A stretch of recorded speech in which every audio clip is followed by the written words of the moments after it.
This is Sridhar Kadari, senior journalist, managing editor media news. ఇప్పుడు మనం ప్రముఖ కాంట్రాక్టర్ పవన్ రెడ్డి గారిని కలవబోతున్నాము.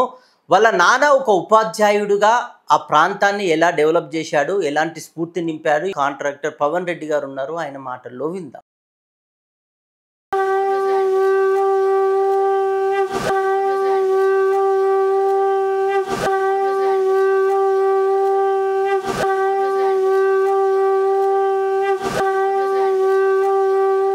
నాన్న స్ఫూర్తి, అమ్మ స్ఫూర్తి ఎంత చెప్పినా తక్కువే.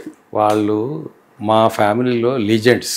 వారికి వారే సాటి. వారు కుటుంబాన్ని మొత్తాన్ని ఒక చైతన్యవంతుల్ని చేసి వెలుగులోకి తీసుకొచ్చి ఎవరెవరి మార్గంలో సన్మార్గంలో నడవాలి అనే విషయం ఉపదేశించినటువంటి చాలా గొప్ప వ్యక్తులు. వారి గురించి కంపేర్ చేసుకోవడం కానీ వారిని మించి మేమేదో ఇంకేదో చేయాలని అనుకోవడం కాదు. అది సాధ్యమయ్యే పని కూడా కాదు. ఒక్కొక్క ఇన్సిడెంటు, ఒక్కొక్క ఘట్టం.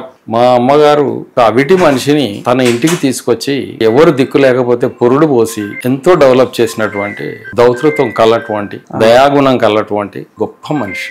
ఎంత చెప్పినా తక్కువే.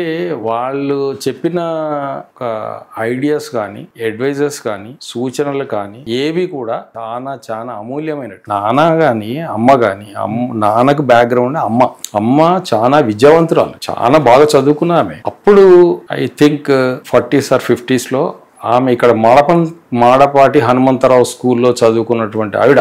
గర్ల్ ఎడ్యుకేషన్ అనేది లేదు ఆ రోజుల్లో. అలాంటిది హైదరాబాద్లో మాడపాటి హనుమంతరావు స్కూల్లో చదువుకున్నది. నానంటారా, ఆ రోజుల్లోనే అమ్మ ఫాదర్ కాంట్రాక్టర్ కూడా మా దగ్గర కాంట్రాక్ట్ చేస్తుంటే మీది ఏ క్యాస్ట్ అని అడగకుండా ఆమెను పెళ్లి చేసుకుంది. సో అంత అడ్వాన్స్డ్ మనిషి ఫాదర్.